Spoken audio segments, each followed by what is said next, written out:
You're probably already aware of a theory suggesting that all Pixar movies are interconnected, but there's also one pointing out many connections between Disney films.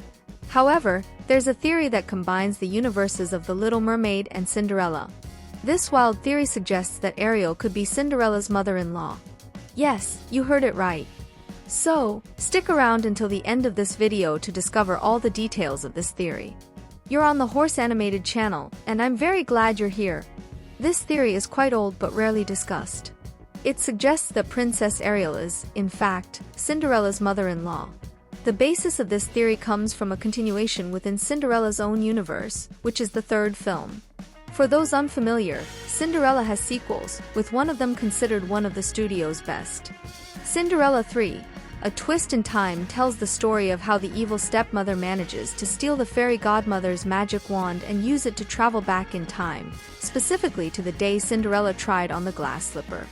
With the magic of the wand, Lady Tremaine manages to enchant the prince and make Anastasia, her daughter, fit into the glass slipper in place of Cinderella, causing the prince to fall madly in love with her. Cinderella then embarks on a journey to reclaim her true love. Now, let's bring this theory to life. How Anastasia became the prince's new bride because of all this situation caused by Lady Tremaine. And one more interesting detail to mention. The king tells Anastasia that the queen had an object, a possession that she loved with all her heart. That possession was a seashell. And seashells exist in the ocean, right? And the ocean reminds you of who, my friend? That's right, Disney's own mermaid, Ariel. Ariel must have kept a seashell to always remember her past in the depths of the sea, before marrying the king. They had 2 children. The first was a girl named Melody. The second child was the charming prince. In conclusion, since she couldn't walk properly, and obviously dancing would be even worse for the princess, Ariel is the queen of Cinderella's universe who kept a seashell as a reminder of her past. Thus, Cinderella's king would be Prince Eric himself. Yes, my friends, the theory is quite interesting. The couple had 2 children, Melody, whom we met in the second movie, and the charming prince. And so, Queen Ariel becomes Cinderella's mother-in-law. After all, the glass slipper married her charming son. If you've made it this far, it's because you're enjoying the video and the theory. So, go ahead and hit that like button if you love Ariel and Cinderella. Subscribe to the channel because I'll always bring many theories from Disney's animated films and various other studios. And don't forget to turn on the notification bell to receive all notifications. Back again. Now I'm going to highlight the negative points of the theory that debunk this madness. The theory is debunked by the fact that Ariel and Eric had a daughter, not a son, named Melody. If you've watched the sequels, you know she appears in the second movie. We could even suppose that they had another child after the marriage, but it's very strange that the prince and the king don't mention this. It's very unlikely for them not to talk about their daughter and sister. About the king being Eric, we know that biologically, as we age, mature people tend to shrink a little in height.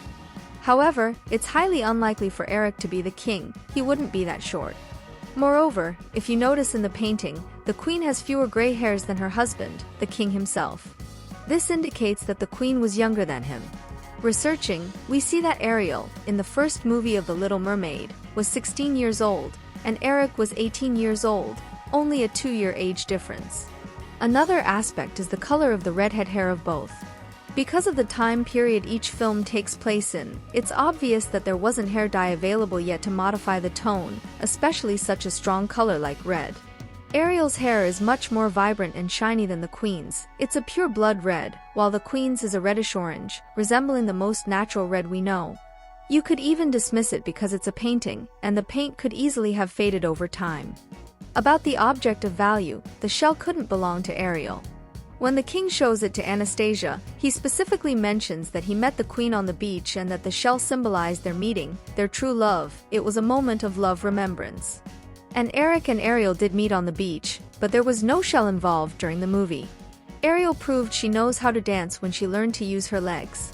Additionally, there's also a Cinderella Easter egg in The Little Mermaid. Remember Eric's wedding on the ship? Well, in that wedding, we see perfectly the king himself and the Grand Duke from Cinderella's universe together. We could suppose they're neighboring kingdoms with commercial agreements, so they were present at this ceremony. But if the king and Eric are the same person, it wouldn't make much sense for him to attend his own wedding. It's much easier to believe that Anastasia is the king's daughter than Ariel being Cinderella's mother-in-law. They are much more alike, as the king mentions. They're both redheads, don't know how to dance, and the king sympathized with her and even considered Anastasia as his daughter. Moreover, she proves to be very different from her mother. There's also the theory of her being the king's daughter, so activate the bell, because I'm going to bring it to the channel too. So, did you like the theory? Does it make sense to you for Cinderella to be Ariel's daughter-in-law? Or does the theory make no sense at all? If you want to debunk or add anything else, leave it in the comments, I'll read everything. Hit the like button, subscribe to the channel, and activate the bell so you don't miss any future videos. Until the next video,